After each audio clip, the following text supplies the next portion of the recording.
आज जे मुंबईला या जरंग्यामुळे जे भोगावं लागत आहे, या मुंबईचे बिझनेसमॅन असो किंवा कष्टकरी असो, या मुंबईतले जे नागरिक आहेत यांना जे आज भोगावं लागत आहे, या जरंग्यामुळे भोगावं लागत आहे, याची काय दानत आहे? याला वाटलं का हे अंतराली आहे म्हणून? इथे जरंग्या तुझी काही चालणार नाही. लक्षात घे, हे संविधानाचं राज्य आहे, संविधानाच्या नुसारच मिळणार. हे असं आरक्षण मागतो किंवा देशी पाजून आणून इथे जर का प्रिपेड करून सगळं चालवतो म्हणलं तर जरंग्या हे चालणार नाही. लक्षात ठेवायचं, इथे दादागिरी जमणार नाही. दादागिरी इथे चालू शकत नाही. हे कायद्याचं राज्य आहे. काय बोलतोस तू? तुझ्या जिभेला हाड आहे का जरंग्या? कधी मुख्यमंत्र्यांची आई काढतोस? चित्रा वाघ सारख्या एका सन्माननीय एवढ्या मोठ्या नेत्याला तू खालच्या स्तरावर बोलतोस? लायकी आहे का तुझी? आता मला तर शरद पवारांच्या राजकारणाबद्दल काही बोलायचंच नाही.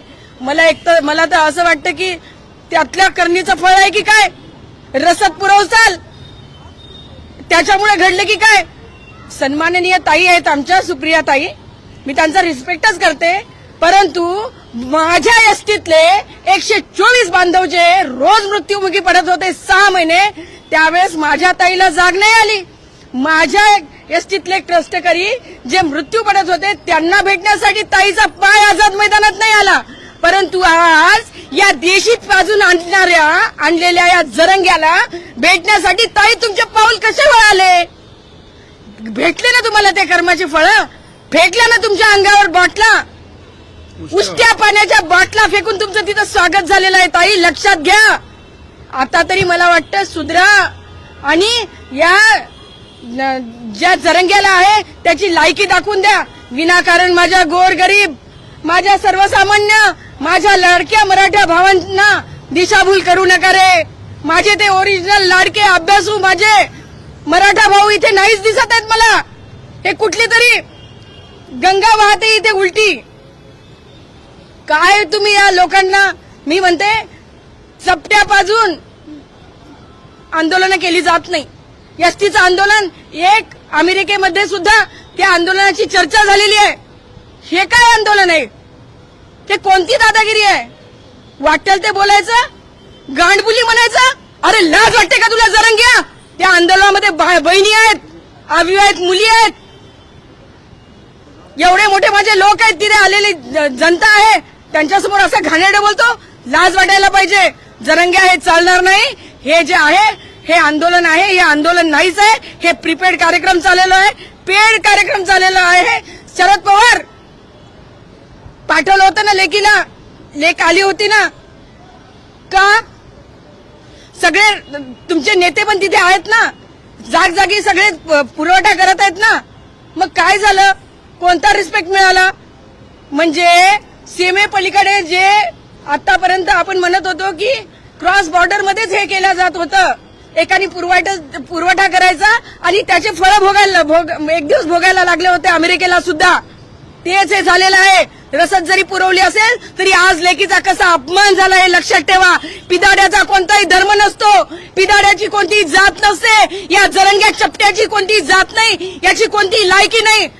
हा जरंग्या फक्त एका उद्देशाने, एका पॉलिटिकल मोटिवेटर होऊन इथे आलेला आहे, याची चालणार नाही. जरंग्या ताबडतोब आझाद मैदान खाली करायचं, हे खपून घेतलं जाणार नाही. माझा इशारा आहे तुला.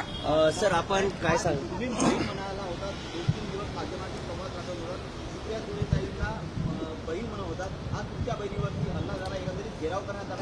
घोषणाबाजी करण्यात त्या ठिकाणी बघा, राष्ट्रवादी काँग्रेसचे वयोवृद्ध पुढारी आणि पवार कुटुंबियांच्या राजकारण सगळ्यांना बाराखडी माहिती आहे. परंतु एक शेतकरी पुत्र असल्यामुळं, एका शेतकरी कष्टकऱ्यांचा मुलगा असल्यामुळं मी सांगतो, जे पेरलेलं असतंय तेच उगवत असतंय. जो बाप के कर्म है, जो बाप के कर्म है वो बेटी ने भुगतना नहीं चाहिए. शरद पवारांच्या बाबतीत तिथे सुप्रियाताईंवर जेव्हा उष्ट्या पिलेल्या पाण्याच्या बॉटल त्यांच्या गाडीवर फेकल्या जात होत्या, तेव्हा काही माध्यमं दाखवत होती की शरद पवारांनी सत्यानाश केला मराठ्यांचा. हे सगळं काही केवळ लोक विसरून जातात असं नाही. कारण लक्षात ठेवा, शरद पवारांच्या बाबतीत सांगताना काही महत्वाच्या गोष्टी गोंडगोवारींच्या बाबतीत जे घडलं होतं ते सुद्धा तेवढंच निंदनीय होतं, ते सुद्धा तेवढंच गंभीर होतं. आणि सांगायचं तात्पर्य आज जे घडलेलं आहे म्हणजे संसद रत्न सुप्रिया ताईंसोबत गुणरत्न ताई पहिला माणूस आहे की कोणी सुद्धा कोणत्या महिलेवर ज्या प्रकारे तुमच्या गाड्यांवर उलट्या काय म्हणतो त्याला उष्ट्या बॉटल फेकल्या तशा फेकल्या जाऊ नये. कारण लोकशाहीमध्ये डेमोक्रेसीमध्ये चर्चा व्हावी. लोकशाहीमध्ये डेमोक्रेसीमध्ये पोलिसांच्या वर्दीला जाऊन धरणं डोके फोडणं हे जर अंतर्वली सराटीपासूनच जर तुमच्या पक्षानं विचार केला असता की योग्य भूमिका घेतली पाहिजे. एकीकडे शरद पवारांचं मी तुम्हाला आताही दाखवू शकतो पुरावा की ते म्हणत होते की मराठा आरक्षण का मिळू शकत नाही, परंतु आज मात्र शरद पवार बोलायला लागले की संविधानामध्ये कसा बदल केला जाऊ शकतो. हे शरद पवार सत्तेत होते तेव्हा शरद पवारांना सुचत नव्हतं का? त्याच्यामुळे जे काही शरद पवार आज बोलतात, जे काही उद्धव आज बोलतात, ह्या सगळ्या गोष्टी ज्या आहेत अत्यंत गलिच्छ घाणेरड्या राजकारणाचा भाग आहे. आज आपण बघितलं असेल राज ठाकरेला सुद्धा सोडलेलं नाही जरंगेनं. आज राज ठाकरेच्या लोकांची काय भूमिका आहे? जरंगेने आज राज ठाकरेंना सुद्धा घालून पाडून बोलला. जरंगे दोन मंत्र्यांना म्हणजे राणेसारख्या नितेश राणेसारख्या मंत्र्यांना चुचुंद्री म्हणला जरंगे. काय उत्तर आहे मला सांगा? सन्माननीय संविधानिक पदावर असलेल्या मंत्र्यांना चुचुंद्री म्हणू शकतो का कोणी? याची दखल सभापती घेणार आहेत की नाही? याची दखल माननीय राज्यपाल घेणार आहेत की नाही? याची दखल आझाद मैदानाचं पोलीस स्टेशनचे सिनियर इन्स्पेक्टरनी घेतली पाहिजे, गुन्हा दाखल केला पाहिजे. चंद्रकांत दादा पाटील बद्दल तर अत्यंत खालच्या दर्जाचं बोलले. बघा, लोकप्रतिनिधी कुणी असो, परंतु आपण लोकांसाठी काम करतो असं दर्शवून लायसन्स घेतलेलं नाही, लायसन्स मिळवलेलं नाही. चपटी पिऊन बोलणं सोपं आहे, परंतु चपटी पिण्यासाठी सुद्धा लायसन्स असतंय. परंतु आज असं झालेलं आहे की सुसाट सुटलेल्या आहेत. आज आपण बघत आहात की मला काही महिला पत्रकारांनी सांगितलं, हे अत्यंत मी गंभीर सांगत आहे तुम्हाला. महिला पत्रकारांनी मला सांगितलं की कशा प्रकारे ते व्यक्त होत आहेत म्हणून. आणि व्यक्त होण्याची प्रक्रिया अशी आहे की एका महिला भगिनी पत्रकारेला जे आहे कशा प्रकारे तिच्यासोबत म्हणजे ज्या प्रकारे म्हणजे अपमानित केलं. ती महिला पत्रकार एका आपल्या कॅमेरामॅनला घेऊन रेल्वे स्टेशन पर्यंत जावं लागलं. लोकांमध्ये भानच राहिलेलं नव्हतं. बरोबर जयश्री पाटलांनी सांगितलं की ते कार्यकर्ते नसून ते कोण आहेत, तर ते जे आहेत प्रशिक्षित लढाके आहेत. आपण जर बघितलं मनोज जरांगे पाटील यांचं उद्यापासून कडक उपोषण असणार आहे. त्या ठिकाणी ते पाणी देखील पिणार नाहीत आणि एक दिवस पुन्हा एकदा वाढून देण्यात आलं. मी तुम्हाला सांगायलो, जर एखादा माणूस उपोषणाला बसत असेल तर कायदेशीर प्रक्रिया हीच आहे की वैद्यकीय अधिकाऱ्यांना जाऊन शासनाच्या तपासलं पाहिजे. जरंग्या उपोषण करताय हे कशावरून? जरंग्या उपाशी आहे हे कशावरून? जरंगे आम्हाला माहित नाही खजूर खाता है, क्या खाता है, किसको पता है? खजूर खाता है, अंडा खाता है, क्या खाता है, किसको पता है? सब गोलमाल है भाई, गोलमाल है, सब गोलमाल है भाई, गोलमाल है. भूखा है, खाता है, पीता है, किसको पता है? त्याच्यामुळं वैद्यकीय अधिकाऱ्यांना तपासणी का करू देत नाही जरंग्या? हा सगळ्यात माझा बेसिक प्रश्न आहे. आणि जर वैद्यकीय अधिकाऱ्याला जरंग्या तपासणी करू देत नसेल तर ही गोष्ट हे उपोषण कसं आहे? कारण वैद्यकीय अधिकारी उपोषणाच्या संहितेमध्ये वजन मोजलं जातंय. वैद्यकीय अधिकाऱ्याकडून ठोके मोजले जातात म्हणजे नाडीचे. त्याचबरोबर वैद्यकीय अधिकाऱ्याकडून हार्टचे हार्टबीट मोजले जातात. त्याचबरोबर वैद्यकीय अधिकाऱ्याकडून जे आहे आपलं काय म्हणतो त्याला काय नाही पल्स नाही ईसीजी पाहिली जाते. त्याचबरोबर रक्त तपासलं जातं, युरिन तपासलं जाते. जरंग्याचं कोण तपासत आहे? जरंग्या ज्या प्रकारे व्यक्त होत आहे त्या प्रकारे मला एक म्हणजे प्रश्न आहे आणि चौकशीची मागणी करतो. कारण आता वेगवेगळे जेवणच घेण्याची गरज नसते.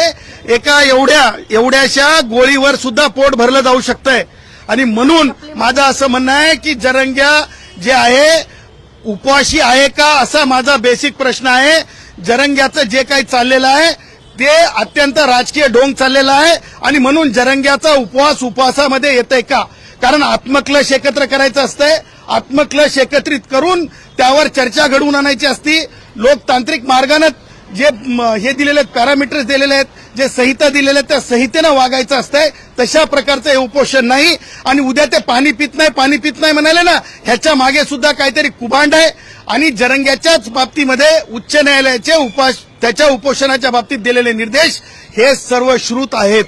सर, आपण जर बघितलं 2 दिवसाच्या सुट्टीनंतर उद्यापासून पुन्हा एकदा मुंबईमध्ये जे चाकरमानी वर्ग आहे त्यांची मोठी संख्या असणार आहे, जे चाकरमानी कामावर मुंबईमध्ये येत असतात. कारण की आपण बघितलं गेल्या 2 दिवसांपासून मुंबईमध्ये मोठ्या प्रमाणात मराठा बांधव आहे. 2 गोष्टी लक्षात ठेवा. जरंग्या, ज्या प्रकारे मला कोणाला श्वानाची उपमा द्यायची नाही, ज्या प्रकारे तुम्ही सामाजिक धर्माच्या नावावर लोकांना अपमानित करत आहात, आमच्यासारख्या माणसाला तुम्ही भुकल्यासारखं शिवीगाळ करत आहात, तुमचे लोक धमक्या देत आहेत. त्याही पुढे जाऊन जर उद्या वर्किंग डे आहे, उद्या जर त्रास झाला, गणपती बाप्पांच्या भक्तांना त्रास झाला, तर ह्याचे लिगल कॉन्सिक्वेन्सेस जे आहेत ते मान्य न्यायालयासमोर नेले जातील. उद्या जर मी सन्माननीय आझाद मैदानच्या वरिष्ठ पोलीस निरीक्षकांना सांगू इच्छितो, त्याचबरोबर उद्धव, त्याचबरोबर राष्ट्रवादी काँग्रेसचे वयोवृद्ध पुढारी शरद पवार, जे सिंपथायझर आहेत, मला त्यांना आव्हान करायचंय की उद्या चाकरमानी, त्याचबरोबर कष्टकरी, कारण 3 दिवसापासून जो फुटपाथवरला वेंडर आहे त्याचं हातावर पोट आहे, ते अर्ध पोट त्याचे कुटुंब जगत आहे. त्याचबरोबर हॉटेल व्यावसायिक आहे, वेगवेगळे व्यावसायिक आहेत, त्यांच्यावर सुद्धा अन्याय होत आहे. त्याचबरोबर जीडीपी पडत आहे. ह्या सगळ्या गोष्टी लक्षात घेता आझाद मैदान पोलीस स्थानकाच्या सिनियर इन्स्पेक्टर साहेबांनी आज लॉ इंटू मोशन आणावा. उद्या लोकांना त्रास नाही झाला पाहिजे. रेल्वे स्टेशन रिकामे करावेत, कारण रेल्वे स्टेशन हे दारू पिलेल्या लोकांना धिंगाणा करण्यासाठी नाहीत, दारू पिलेल्या लोकांना ठिंगाणा करण्यासाठी नाहीत, रेल्वे स्थानकात दारू पिलेल्या लोकांना ठिंगाणा करण्यासाठी नाहीत, हे सुद्धा निक्षून आम्ही सांगत आहोत. पण उद्यापर्यंत जर हे झालं नाही, पण आंदोलकांचा थेट इशारा आहे की आम्ही जोपर्यंत आमची मागणी पूर्ण होत नाही तोपर्यंत आम्ही मुंबई सोडणार नाही, असं देखील सांगतो. मी तुम्हाला सांगतो, गॅझिटर. अबे जरंग्या, तुला गॅझिटरचा अर्थ माहित आहे का बे? गॅझेट कशाच्या कोणत्या आर्टिकल खाली प्रसिद्ध होत आहे, आणि एकदा जेव्हा गॅझेट प्रसिद्ध होत आहे त्याला डबल लागू करण्याची कुठं पद्धत आहे रे जरंग्या?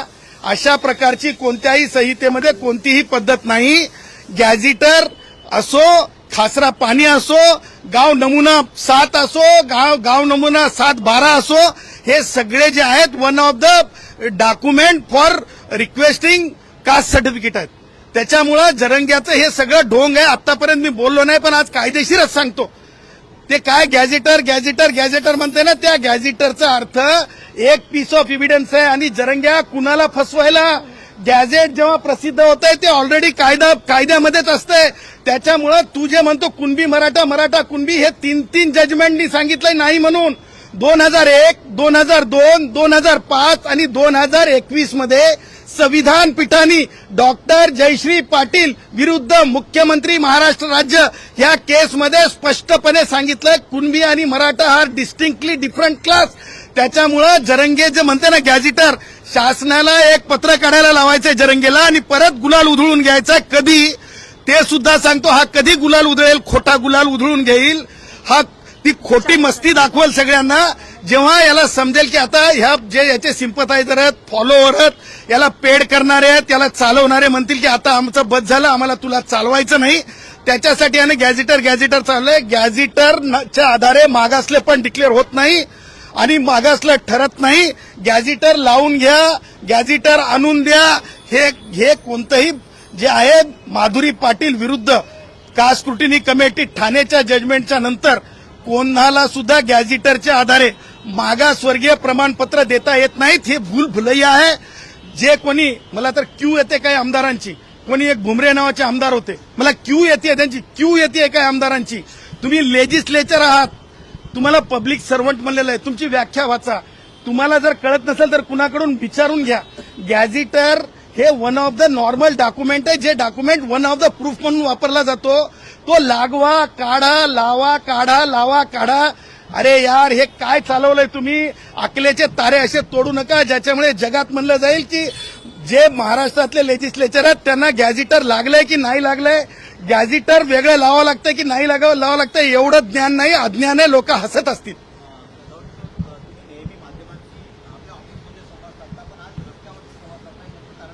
त्याचं कारण असं आहे, भाई जो भी बोलता है डंके की चोट पे बोलते हैं, जो भी बोलते हैं डंके की चोट पे बोलते हैं. बम्बई पे वही बम्बई उसी को प्यार करती है जो डट के बम्बई वाले लोगों के लिए खड़े होता है. बघा, लक्षात ठेवा, आज गणपती बाप्पाचा उत्सव आहे. आज तुम्हाला सांगतो रोडावलेली गर्दी आहे. म्हणजे लालबागच्या राजाला जगातून लोक येतात. लोकांनी तिकीट कॅन्सल केलेत फ्लाईटचे, लोक येत नाहीयेत. जगातून सांगत आहेत. ही जिम्मेदारी जर कुणाची दुसऱ्याची नसेल तर भारतीय संविधानामध्ये राईट टू रिलीजन आहे. राईट टू रिलीजनवर आज गदा आलेली आहे. आणि म्हणून आम्ही ठरवलं की जे कोणी भुकत आहेत ना, सदावते घरात आहे, जयश्री पाटील घरात आहे, ए भाई लो, हम कौन से खानदान से तुम्हें पता नहीं, हम डाकू के खानदान से है, हमें कोई खौफ नहीं. हम जहां भी जाते हैं अपनी बनाते हैं और अपने हिसाब से कानूनी राज करते हैं. इसीलिए हमें कहते हैं एक गुणरत्न एक लाख गुणरत्न कहते हैं. हम पवार फैमिली वाले नहीं हैं जो तुमरे छोटे बॉटल ले जाए. हम वो फैमिली वाले हैं, भारत का संविधान दिमाग में भी रखते हैं और कानून के सामने अर्जी करने के लिए पेन में ताकत भी रखते हैं. हम वो लोग नहीं हैं जो गंदी गंदी गालियां देके माँ बहनों को, महिलाओं को प्रताड़ित करते हैं, अपमानित करते हैं, भाषा के नाम पे लोगों को तोड़ने की कोशिश करते हैं. हम वो हैं जो भारत के संविधान को सर्वश्रेष्ठ समझते हैं, प्रभु श्री राम के विचारों को सर्वश्रेष्ठ समझते हैं, पंडित नथुराम जी गोडसे जी के विचारों को सर्वश्रेष्ठ समझते हैं. उन लोगों में से हम हैं. सर, एक शेवटचा प्रश्न आहे की कुणबी समाज जे आहेत मराठी, त्यावर आता उच्च न्यायालयाने आणि सर्वोच्च न्यायालयाने नकार दिला आहे, अशी माहिती समोर. बरोबर आहे. 2001 ला, 2002 ला, 2005 ला आणि 2021 ला स्पष्टपणे कुणबी मराठा एक आहे असं डिस्टिंक्टली वेगळे आहेत म्हणून सांगितलेलं आहे. एक दुसरे तुम्ही विचारलेला महत्वाचाच प्रश्न म्हणून की गॅझेटर नावाची वस्तू गॅझेट म्हणून पब्लिश झाल्यानं तिचं अस्तित्व गॅझेट म्हणूनच असते. त्या आधारे कोणतंही सामाजिक मागासलेपण दिलं जाणार नाही. त्या आधारे कुणबी मागास आहेत असं लिहिलं जाणार नाही. कारण क्षेत्रीय मागासले क्षेत्र भाग जो असतो त्याच्यातलं